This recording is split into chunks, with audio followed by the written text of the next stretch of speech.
ওম শান্তি। আজ 18 জানুয়ারি 2024। 18 জানুয়ারি বাবার পূর্ণ স্মৃতি দিবস। আমরা ব্রাহ্মণ বৎসদের সম্পূর্ণ অব্যক্ত পরিস্থা হওয়ার প্রেরণা দেয়। বাবার অন্তিম শব্দ প্রত্যেককে স্মৃতি দেয়, নিরাকারী ভব, নিরহংকারী ভব, নির্বিকারী ভব। এই তিনটি কথাতেই ব্রহ্মা বাবা নিজের সম্পূর্ণ কর্মাতীত স্থিতি প্রাপ্ত করেছেন। সেই জন্য আমরা সকল ব্রহ্মা বৎসদেরও নিরন্তর দেখতে হবে আমাদের নিজের মধ্যে এই স্থিতি কতটা ক্রিয়েট করেছি। প্রত্যেক ব্রহ্মা বৎসর এই লক্ষ্যই থাকে, আমাকে বাবার সমান হতে হবে। বাবা বিধিও বলেছেন কোন কদমের আধারে এই স্থিতি প্রাপ্ত করতে পারি। ব্রহ্মা বাবার জীবন একটা খোলা বই, খোলা পুস্তক, যে পুস্তকে প্রত্যেক আত্মা, প্রত্যেক মানুষ কোনো না কোনো সুন্দর প্রেরণা নিজের জীবনের জন্য নিতে পারেন এবং সেই আধারে মনে মনে দৃঢ় সংকল্প এগিয়ে যাওয়ার জন্য অবশ্যই করে। তো আজকের অমূল্য মধুর মহাবাক্য ধারণাযুক্ত এক এক কথা প্রত্যেকের অ্যাটেনশন দেয় যে এখন আমাদের মধ্যে কোন কথার কমজোরি রয়েছে, সেই দুর্বল স্থানকে অ্যাটেনশনের সাথে নিজেকে দেখে সম্পূর্ণতার দিকে এগিয়ে যেতে হবে। তো শুনছি আজ বাবার ধারণাযুক্ত শিক্ষাযুক্ত মধুর মহাবাক্য। পিতাশ্রীজির পূর্ণ স্মৃতি দিবসে শোনানোর জন্য বাপদাদার মধুর মহাবাক্য। মিষ্টি বাচ্চারা, বাবার হৃদয়ের অন্দরে বাচ্চাদেরকে সদা সুখী বানানোর ফার্স্ট ক্লাস আশা থাকে। বাবা এটাই চান যে আমার বাচ্চারা যোগ্য হয়ে স্বর্গের মালিক হবে। ওম শান্তি। বাচ্চারা জানে যে এখন ভগবান সম্মুখে বসে আমাদেরকে জ্ঞানের গীত শোনাচ্ছেন বা জ্ঞানের ডান্স করাচ্ছেন। এই জ্ঞান ডান্সের দ্বারা তোমরা দেবতার মতো সদা সুখী আর হাসি খুশিতে থাকবে। ভগবানকেই অসীম জগতের বাবা বা বিশ্বের রচয়িতা বলা হয়। আত্মারা বুঝতে পারে যে বাবা আমাদের জন্য স্বর্গ উপহার হিসেবে নিয়ে এসেছেন। তিনিই হলেন রচয়িতা, স্বর্গের মালিক বানানোর জন্য রাজযোগ শেখাচ্ছেন। তিনি বলছেন যে বাবাকে আর বিশ্বের মালিকানাকে স্মরণ করো। বাবা হলেন অসীম জগতের মালিক, তো অবশ্যই সীমাহীন সুবিশাল দুনিয়াই রচনা করবেন। বাচ্চারা, তোমাদের জন্য সমগ্র বিশ্বই হলো বাসস্থান, অর্থাৎ ভূমিকা পালনের জন্য স্থান। অসীম জগতের বাবা এসে অসীম বিশ্ব বা গৃহ বানাচ্ছেন, সেটাই হলো স্বর্গ।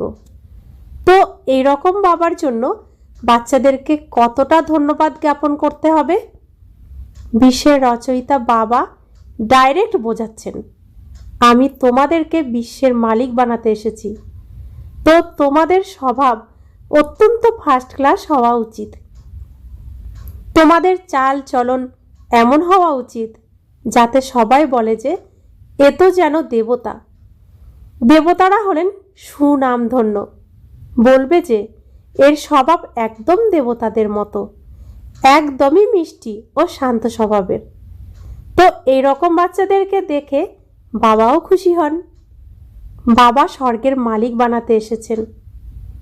তো তোমাদেরকেও কতটা সহযোগী হতে হবে, নিজে থেকেই সেবাতে লেগে যেতে হবে।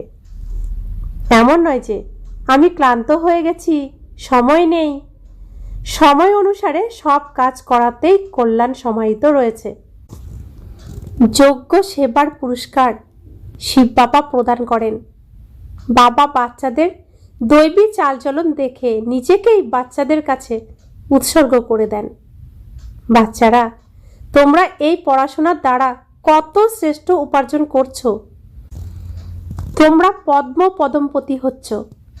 বাবা তোমাদেরকে কতই না ধনবান বানাচ্ছেন। বাবা তোমাদেরকে এমনই অক্ষয় খাজানা প্রদান করছেন যা 21 জন্ম তোমাদের সাথে থাকবে। সেখানে দুঃখের নাম নেই, সেখানে কখনো অকালে মৃত্যু হবে না, মৃত্যুকে কখনো ভয় পাবে না। এখানে কতই না ভীত সন্ত্রস্ত হয় মানুষ, ক্রন্দন করে। তোমাদের তো খুশি হয় এই কথা ভেবে যে এই পুরানো শরীর ত্যাগ করে নতুন দুনিয়াতে গিয়ে প্রিন্স হবে।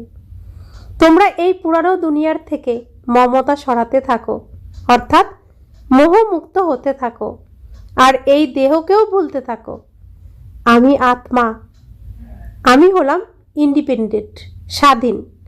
ব্যাস, এক বাবা ছাড়া আর কেউ যেন স্মরণে না আসে। বেঁচে থেকেও যেন মৃতবৎ অবস্থাতে থাকতে হবে, এই দুনিয়াতে থেকেও মরে যেতে হবে। বলাও হয়, তুমি মরে গেলে তোমার কাছে সমগ্র জগৎ মৃত। শরীরের অভিমানকে ত্যাগ করতে থাকো, একান্তে বসে এই অভ্যাস করো। বাবা, ব্যাস, এখন আমি আপনার করে এলাম কি এলাম। এক বাবা স্মরণেই শরীরের অন্ত হবে, একেই বলা হয় একান্ত। মিষ্টি বাচ্চারা, তোমরা জানো যে এই রকম উঁচু শ্রেষ্ঠ পড়া কে পড়াচ্ছেন? এই চৈতন্য ডিব্বাতে চৈতন্য হীরে বসে আছেন। তিনি হলেন সৎ চিৎ আনন্দ স্বরূপ। তিনি হলেন সত্য চৈতন্য আনন্দ স্বরূপ। সত্য বাবা তোমাদেরকে সত্য শ্রীমত প্রদান করছেন। বাবার বাচ্চা হয়েছ তো প্রতিটি কদম বাবার শ্রীমতে চলতে হবে, চুপ থাকতে হবে আর পড়তে হবে। এক বাবাকে স্মরণ করতে হবে। ক্ষণে ক্ষণে এই ব্যাচকে দেখতে থাকো, তো বাবা আর উত্তরাধিকার স্মরণে এসে যাবে। স্মরণের দ্বারাই তোমরা সমগ্র বিশ্বে শান্তি প্রদান করছো। প্রত্যেক বাচ্চাকে নিজের প্রজাও বানাতে হবে, উত্তরাধিকারীও বানাতে হবে। কোনো মূল্যই মিস করবে না।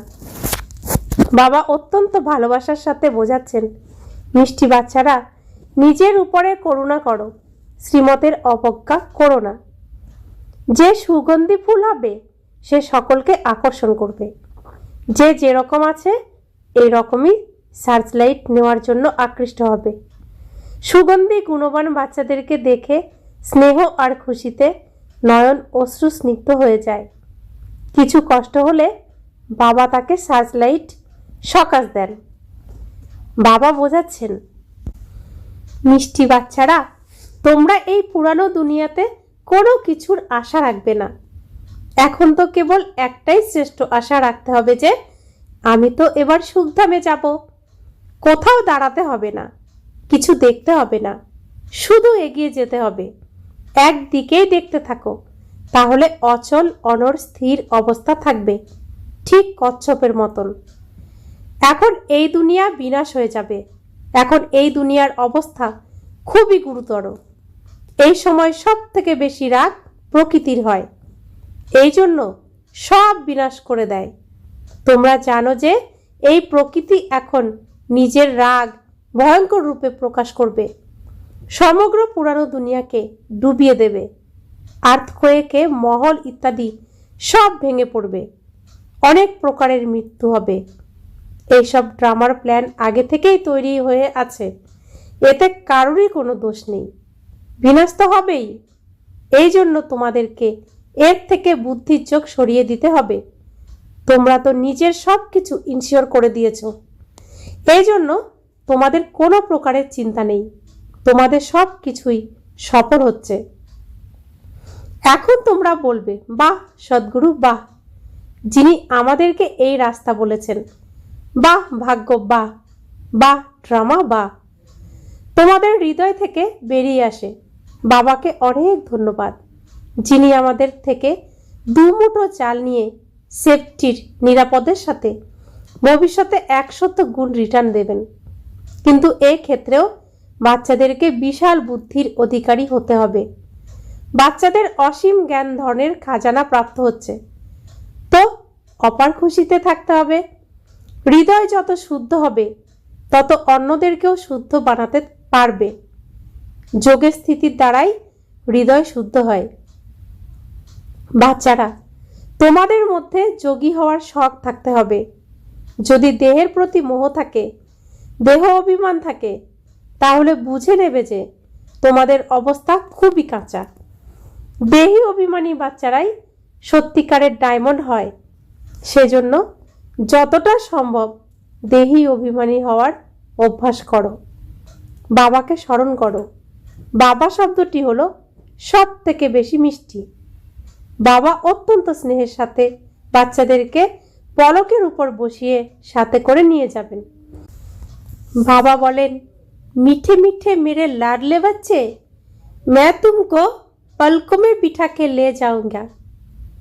এরকম বাবার স্মরণের নেশাতে থেকে চূর্ণ বিচূর্ণ হতে হবে। বাবাকে স্মরণ করতে করতে খুশিতে ঠান্ডা ঠাকুর হয়ে যেতে হবে। যেরকম বাবা অপকারীদেরও উপকার করেন, তোমরাও ফলো ফাদার করো, সুখদাতা হও। বাবার হৃদয়ের অভ্যন্তরে বাচ্চাদেরকে সদা খুশি বানানোর কত ফার্স্ট ক্লাস আশা থাকে যে বাচ্চারা যোগ্য হয়ে স্বর্গের মালিক হবে। বাচ্চারা, তোমরা এখন ড্রামার রহস্যকেও জেনে গেছো। বাবা তোমাদেরকে নিরাকারী, আকারী আর সাকারী দুনিয়ার সব সমাচার শোনাচ্ছেন। আত্মা বলছে, নতুন দুনিয়াতে যাওয়ার জন্য এখন আমরা পুরুষার্থ করছি। আমরা স্বর্গে যাওয়ার জন্য যোগ্য অবশ্যই হব। নিজের এবং অন্যদের কল্যাণ করব। আচ্ছা, বাবা মিষ্টি বাচ্চাদেরকে বোঝাচ্ছেন বাবা হলেন দুঃখকর্তা, সুখকর্তা। তো বাচ্চাদেরকেও সবাইকে সুখ প্রদান করতে হবে। বাবার রাইট হ্যান্ড হতে হবে। এরকম বাচ্চারাই বাবার প্রিয় হয়, শুভ কার্যে রাইট হ্যান্ডকেই কাজে লাগায়। তো বাবা বলছেন, প্রত্যেক বিষয়ে রাইটিয়াস হও, এক বাবাকে স্মরণ করো। তো অন্তিমকালে যেমন মতি তথা গতি হয়ে যাবে। এই পুরানো দুনিয়ার থেকে মমতা সরিয়ে নাও। এটা হলো কবরখানা। কাজ কারবারের চিন্তা বা বাচ্চার চিন্তা করতে করতে মারা গেলে তো বিনা পরিশ্রমে নিজের বরবাদ করে দেবে। শিব বাবাকে স্মরণ করলে তোমরা অনেক শ্রেষ্ঠ হবে। দেহ অভিমানে এলেই বরবাদ হয়ে যাবে। দেহি অভিমানী হলে শ্রেষ্ঠ হতে থাকবে। ধন সম্পদেরও অধিক লালসা রাখবে না। ধনের চিন্তা করতে করতে বাবাকেই ভুলে যায়। বাবা দেখছেন সব কিছু বাবাকে অর্পণ করেও কতখানি আমার শ্রীমতে চলে। প্রথম দিকে বাবাও ট্রাস্টি হয়ে দেখিয়েছেন, তাই না? সব কিছু ঈশ্বরকে অর্পণ করে নিজের ট্রাস্টি হয়ে ছিলেন। ব্যাস, ঈশ্বরের কার্যে লাগাতে হবে। বিঘ্নতে কখনো ভয় পাবে না। যতখানি সম্ভব সার্ভিসে নিজের সব কিছু সফল করতে হবে। ঈশ্বরার্থে অর্পণ করে ট্রাস্টি হয়ে থাকতে হবে। अच्छा, मीठे मीठे सिकिलादे बच्चों प्रति माता पिता बाप दादा का याद प्यार और गुड मॉर्निंग। रूहानी बाप की रूहानी बच्चों को नमस्ते। हम रूहानी बच्चों की रूहानी माता पिता बाप दादा को याद प्यार, गुड मॉर्निंग और नमस्ते नमस्ते नमस्ते। शुक्रिया बाबा, शुक्रिया बाबा, शुक्रिया। অব্যক্ত মহাবাক্য রিভাইজ। এই অব্যক্ত মহাবাক্য অব্যক্ত বাপ দাদা 15 এপ্রিল 2074 সালে শুনিয়েছিলেন। তোমরা সবাই কি উন্নতির দিকে এগিয়ে চলেছ? সদা লগনে মগন আর বিঘ্ন বিনাশক, এই দুই লক্ষণ কি অনুভব হচ্ছে? বিঘ্ন বিনাশক হওয়ার পরিবর্তে বিঘ্নকে দেখে নিজের স্টেজ বা স্থিতি থেকে নিচে নেমে তো আসছো না? বিভিন্ন প্রকারের আগত তুফান তোমাদের বুদ্ধিতে তুফানের জন্ম দিচ্ছে না তো? যেরকম কারো দ্বারা উপহার প্রাপ্ত হলে বুদ্ধি দোলাচলের পরিবর্তে আনন্দিত হয়, সেরকম আগত তুফান আদান প্রদান করে নাকি দোলাচল বৃদ্ধি করে? যদি তুফানকে তুফান মনে করো তাহলে দোলাচল হবে, আর উপহার মনে করলে বা অনুভব করলে তো তার দ্বারা আনন্দ আর সাহস অধিক বৃদ্ধি হবে। এসব হলো উন্নতি করার লক্ষণ। ঘাবড়ানোর পরিবর্তে গভীরে গিয়ে অনুভবের নতুন নতুন রত্ন এই পরীক্ষারূপী সাগরের থেকে প্রাপ্ত করবে, কেননা দোলাচলের মধ্যেই রত্ন সুপ্ত থাকে। উপর থেকে অর্থাৎ বহির্মুখী দৃষ্টি আর বুদ্ধির দ্বারা দেখলে দোলাচল দেখা যাবে অথবা অনুভব হবে, কিন্তু সেই আগত পরিস্থিতিকে অন্তর্মুখী দৃষ্টি বা বুদ্ধি দিয়ে দেখলে অনেক প্রকারের জ্ঞানরত্ন অর্থাৎ পয়েন্টস প্রাপ্ত হবে। যদি কোনো কথা দেখে বা শুনে আশ্চর্য অনুভব হয় তো এটাই ফাইনাল স্টেজ নয়, এরকম তো হওয়া উচিত নয়। ড্রামার জ্ঞান থাকা সত্ত্বেও যদি এইরকম সংকল্প উৎপন্ন হয় তো একেও অংশমাত্র দোলাচলের রূপ বলা হবে। এখনো পর্যন্ত কেন কির কোশ্চেন প্রশ্ন যদি ওঠে তো এর অর্থ হলো দোলাচল। যতটা বিঘ্ন আসা নিশ্চিত ততটাই বিঘ্ন বিনাশক স্থিতিতে থাকা, এটাই হলো হর্ষিত থাকার সাধন। নাথিং নিউ, এটাই হলো ফাইনাল স্টেজ। যদি কোনো দোলাচলের কর্তব্য করো বা পার্ট প্লে করছো তো সমুদ্রে উপরিভাগে দোলাচল যদিও দেখাও দেয়, অর্থাৎ কর্মেন্দ্রগুলির দোলাচলে চলে আসছো, কিন্তু স্থিতি হবে নাথিং নিউ, একাগ্র, একরস, একান্ত, অর্থাৎ এক রচয়িতা আর রচনার অন্তকে জানে।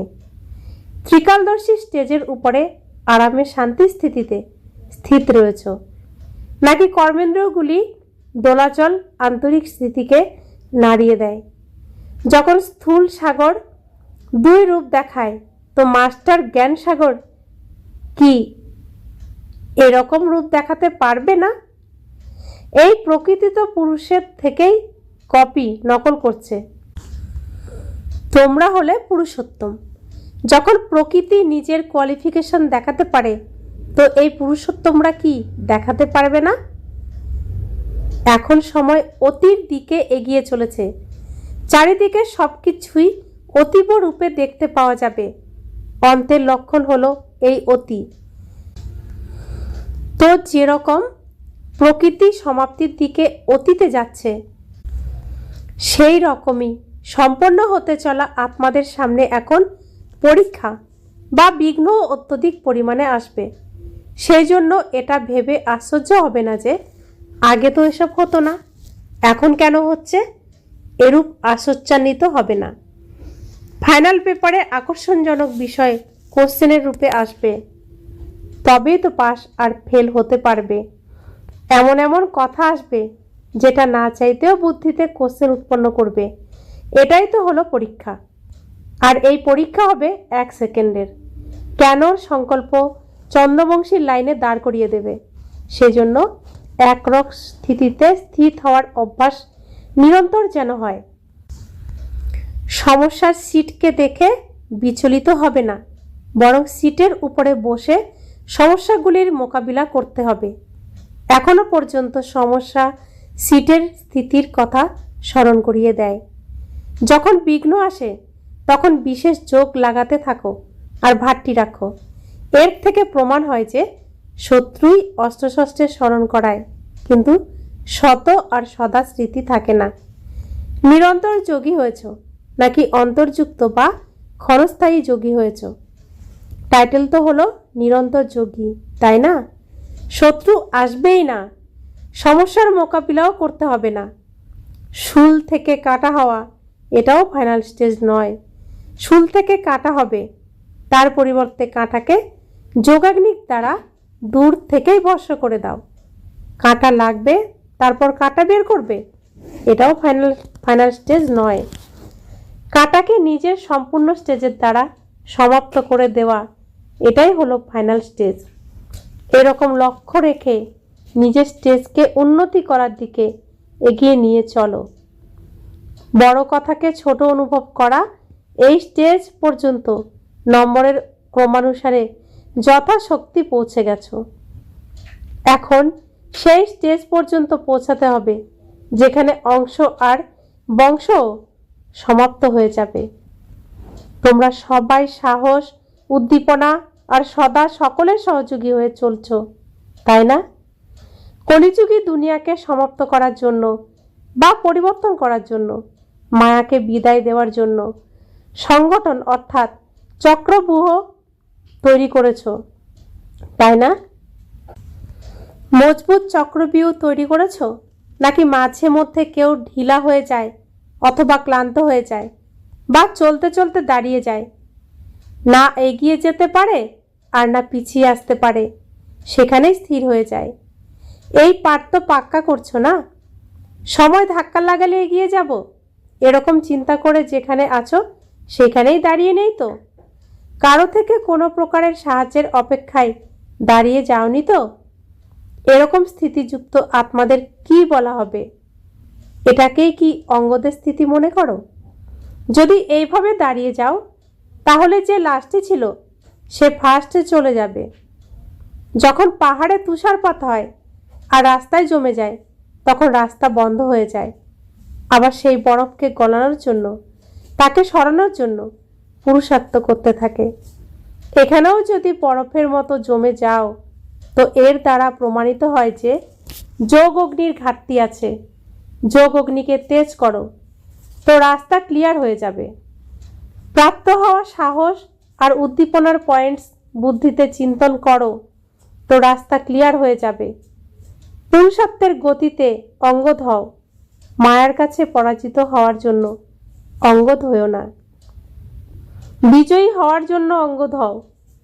আচ্ছা, উচ্চ থেকেও উচ্চতম বাবার থেকে পালনা নেওয়া আত্মাদের, বিশ্বকে পালনকারী বিষ্ণুকুলের শ্রেষ্ঠ আত্মাদের, প্রকৃতিকে পরিবর্তনকারী পুরুষোত্তম আত্মাদের, বিশ্বের সামনে সাক্ষাৎ মূর্তি প্রসিদ্ধ হওয়া আত্মাদের, যোগিতু আত্মাদের প্রতি বাপ দাদার স্মরণে স্নেহ সুমন আর গুড মর্নিং।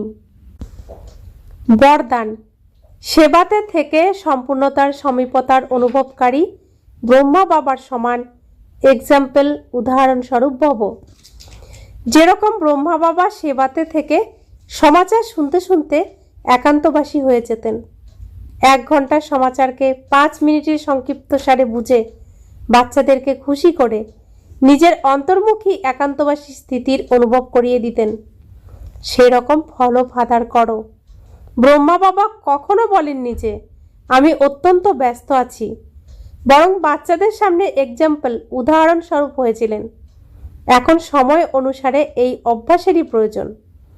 অন্তরে ভালোবাসা লগন থাকলে সময় বের হয়ে যাবে আর অনেকের জন্য এক্সাম্পল হয়ে যাবে। স্লোগান: সকল কর্মে কর্ম আর যোগের অনুভব হওয়াই হলো কর্মযোগ। অব্যক্ত সাইলেন্সের দ্বারা ডবল লাইট ফরিস্তা স্থিতির অনুভব করো। সর্বদা এই লক্ষ্য যেন স্মরণে থাকো যে আমাকে বাবার সমান হতে হবে।